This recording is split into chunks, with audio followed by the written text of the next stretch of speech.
یہ صرف اور صرف یہ مسئلہ ہے پاکستان کا.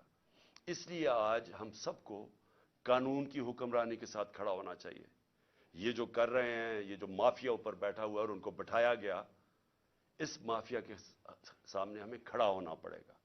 میں اناؤنس کر رہا ہوں انشاءاللہ بدھ سے وینسڈے کو اپنی جیل بھرو تحریک. میں اپنی ساری پارٹی کو آج کہہ رہا ہوں کہ تیاری کریں. ہم نے شروع کرنا ہے لاہور سے، اور ہم پھر پاکستان کے بڑے بڑے ہر اگلے دن بڑے بڑے شہروں کے اندر ہم جیل بھرنے کی اپنی تحریک شروع کریں گے، جیل بھریں گے. ہم کیا بتانا کی کوشش کر رہے ہیں؟ ہم سب سے پہلے تو اپنی قوم کو یہ کہنا چاہتے ہیں کہ اب خوف کے بت کو توڑ دو. یہ جو ہم خوف کے سامنے جھکتے ہیں، میں ساروں کو بار بار وہ مثال دیتا ہوں کہ کوفہ کے لوگ سب جانتے تھے کہ حضرت امام حسین رائے حق پہ ہیں، لیکن یزید کے خوف کی وجہ سے نہیں مدد کرنے آئے.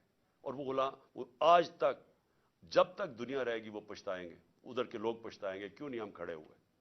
اور اسلام کی تاریخ کا سب سے بڑا سانیہ ہم نے ہونے دیا. وہی آج حالات ہیں. آج بھی پاکستان کے اندر ہم ڈرے، یہ ڈراتے ہیں ہمیں.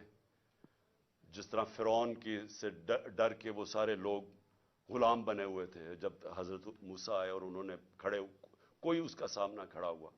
آج بھی یہ کوئی آپ اپنے ذہن سے نکال دیں کہ یہ جو ہمیں ڈراتے ہیں نا کہ ہم آپ کو جیلوں میں ڈال دیں گے. اور میں خاص طور پہ وہ سارے لوگوں کا شکریہ ادا کرنا چاہتا ہوں جو جب ان کو پتہ چلتا ہے مجھے جیل میں ڈالنے آ رہے ہیں تو سارے یہاں آ جاتے ہیں اور ساری رات میں ان کی آوازیں سنتا ہوں اور نعرے سنتا ہوں.